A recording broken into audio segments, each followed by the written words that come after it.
Hey, it's Damon here, and I've got some exciting news to announce. Well, exciting for me anyway.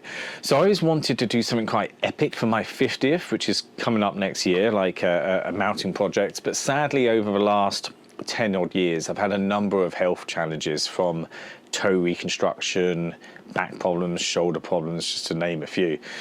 And so I'd really kind of put that out of my mind. I mean, I've always stayed fit and healthy, but it's mostly been maintenance work, lots of band work, just to stop me from hurting.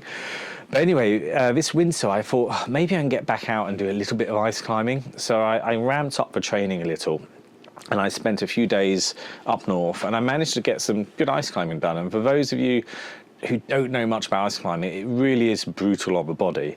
And I managed to get one of the hardest ice routes done in New England, a kind of grade 5 route. And my body held up, surprisingly. So it got me thinking, maybe I can do something a little bit more extreme for my 50th.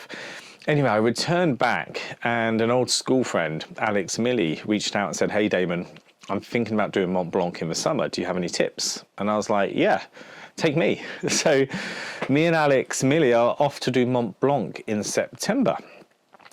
So, you know, it's going to be a lot of hard work. I mean, I prefer doing more mountaineering routes. So I'd kind of probably prefer to do the Matterhorn, but it gives me a chance to spend time with Alex, and Mont Blanc is definitely an undertaking. So it's going to be interesting. So I'm going to document my journey, because I do a lot of videography for work and stuff like that. So I'm going to kind of document my journey. Now, there's lots of Mont Blanc videos out there. So what I'm going to focus on is two things. I'm going to look at the training side, you know, being nearly 50 years old and having a very broken body. Typically you do a lot of running for something like Mont Blanc, because it's altitude and it's just constant go, go, go for like 12 hours. So your cardio has to be really good. And I can't really run anymore. So that's going to be interesting. So I'm going to first of all, focus on the fitness side. And secondly, I'm going to look at equipment. So I used to be a mountain guide, owned climbing gyms and a guide school. But over the last 10 years, those has meant I've not done much. So I've got lots of equipment, and I'm going to kind of come at it from an equipment point of view on what I'm going to replace and what old stuff I'm going to use.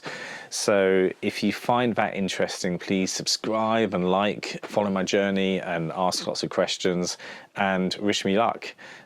I generally think I've got a 50-50 chance of doing this, because my body is so broken, but I'm going to give it everything I've got. Yeah, enjoy.